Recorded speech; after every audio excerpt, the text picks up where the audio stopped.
মেয়েকে বিয়ে না দেওয়ায় বাবাকে পিটিয়ে হত্যা, সেই স্বেচ্ছাসেবক দল নেতাকে বহিষ্কার।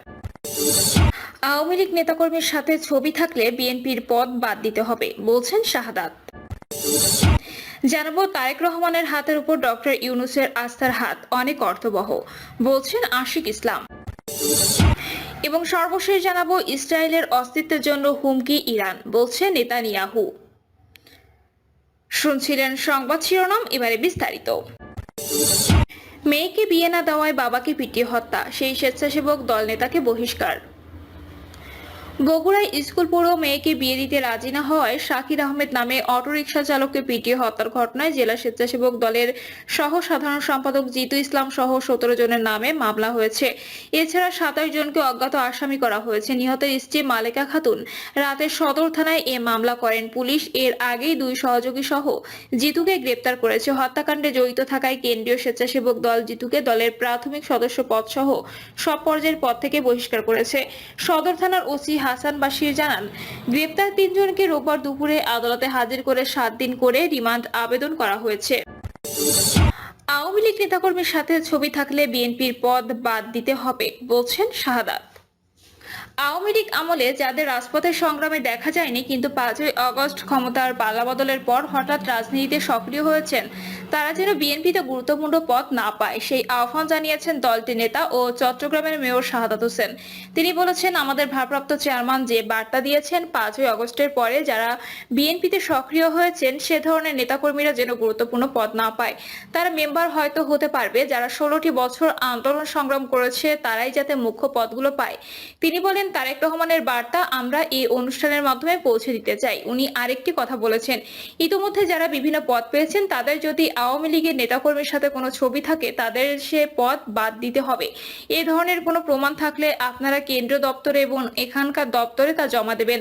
16 বছরে যারা আন্দোলন সংগ্রাম করেছে তারাই পদ পাবে। যারা 5ই আগস্টের পর এসে বিএনপিকে দ্বিধা বিভক্তি করতে চায় তাদের ব্যাপারে আমাদের কথা আছে।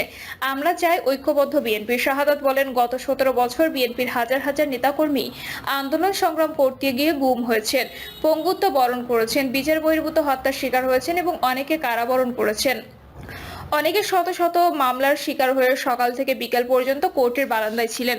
আমরা দেখেছি গত 16টি বছর অনেক নেতাকর্মী তাদের পরিবারকে আহার দিতে পারেননি, ঘরে থাকতে পারেনি, কিন্তু তারা রাজপথে আন্দোলন সংগ্রাম করেছে। যে গণতান্ত্রিক আন্দোলনের জন্য গত 16টি বছর বাংলাদেশ জাতীয়তাবাদী দলের একজন কর্মীও আওয়ামী লীগে যোগ দেয়নি, সে কর্মীরা হচ্ছে স্বেচ্ছাকর্মী, নৈতিকতায় বিশ্বাসী।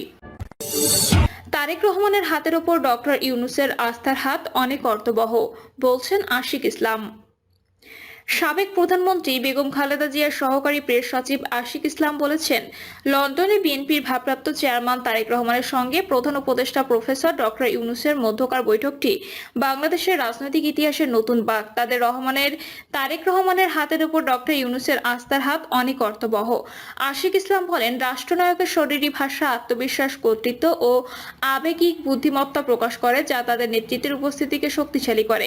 হাই ভোল্টেজ বৈঠকে সাধারণ রাজনীতিবিদরা যেখানে কৃত্রিম বা অতিরিক্ত প্রস্তুত দেখাতে পারেন, সেখানে একজন সত্যিকারের রাষ্ট্রনায়ক অশব্দ সংকেতের মাধ্যমে তার স্বতঃস্ফূর্ততা, মৃদু হাসি, চাহনি, গাম্ভীর্যতা ও বসা ইত্যাদির মাধ্যমে নিজের ওপর আস্থা এবং অডিয়েন্সের সঙ্গে বিশ্বাসযোগ্যতার সংযোগ স্থাপন করেন। তিনি বলেন, শুক্রবার সকাল 9টা বাজার 10 মিনিট আগে ডরচেস্টার হোটেলে পৌঁছান তারেক রহমান।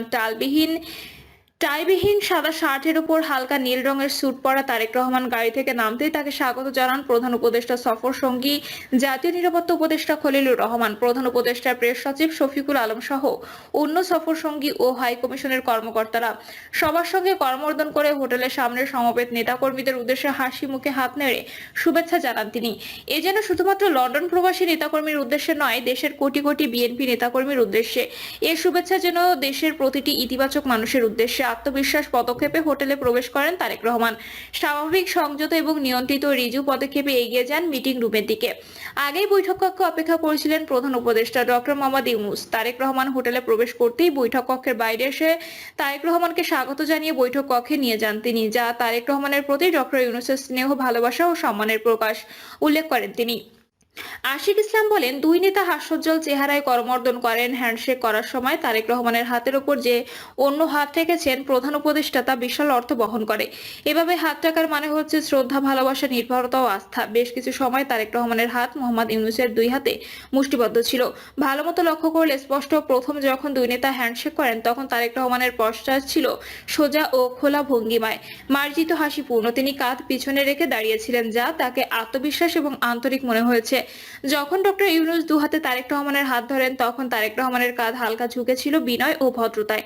তিনি আরো বলেন, কুশল বিনিময়কালে তারেক রহমান বলেন, আম্মা আপনাকে সালাম দিয়েছেন, যা ধর্মীয় ও সামাজিক রীতির প্রকাশ, যা বাংলাদেশের কোটি কোটি মুসলমানের হৃদয় ছুঁয়েছে। দুই নেতা আসন গ্রহণ করেছেন একই সময়ে, যা দুজনের প্রতি দুজনের সম্মানের বার্তা বহন করে। তারেক রহমানের সঙ্গে প্রধান উপদেষ্টার মোলাকাতের বিষয়টি তুলে ধরে তিনি বলেন, আবহাওয়া নিয়ে দুজনের আলাপচারিতা শুরু হলেও লন্ডনে হাঁটার জায়গার সুব্যবস্থা প্রসঙ্গে বগুড়ার কথা উল্লেখ করেন তারেক রহমান। ধ্যানে জ্ঞানে তারেক রহমানের মনে যে শুধুই বাংলাদেশ এবং বাংলাদেশের মানুষ, তা প্রকাশ পায়।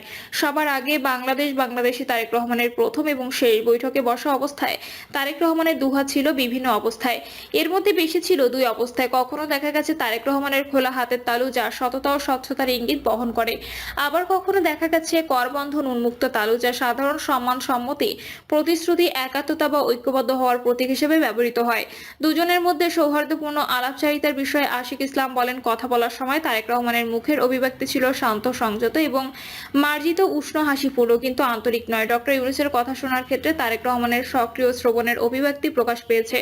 তারেক রহমানের মাথা হালকাভাবে বামে ছিল, যা ডক্টর ইউনূসের কথা মনোযোগ সহ শোনা ও সম্মানের প্রকাশ। এমন সব পরিস্থিতিতে অতীতের উদাহরণ কেমন ছিল তা টেনে তিনি বলেন, যুগে যুগে মানুষ এভাবে অবচেতনে নেতাদের শৈলী ভাষার ভিত্তিতে মুহূর্তের বিচার করে, বিশ্লেষণ করে, যা যার যার দৃষ্টিগত পার্থক্যে তা পরিবর্তনশীল। আর এভাবে গড়ে ওঠে রাষ্ট্রনায়ক সুলভ শৈলী ভাষার উদাহরণ।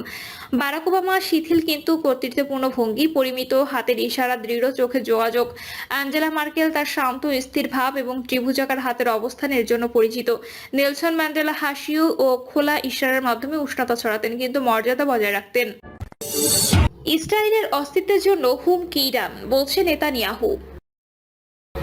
ইরান ইসরায়েলের অস্তিত্বের জন্য হুমকি বলে মন্তব্য করেছেন ইসরায়েলের প্রধানমন্ত্রী বেনিয়ামিন নেতানিয়াহু। ইরানের ক্ষেপণাস্ত্র হামলায় ক্ষতিগ্রস্ত বাত ইয়ামের আবাসিক এলাকা ঘুরে দেখার সময় তিনি একথা বলেন।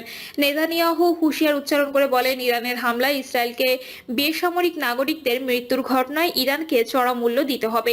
ইরানের হামলাকে নেতানিয়াহু বেসামরিক নাগরিক, নারী ও শিশুদেরকে পূর্ব পরিকল্পিতভাবে হত্যা বলেও অভিহিত করেন।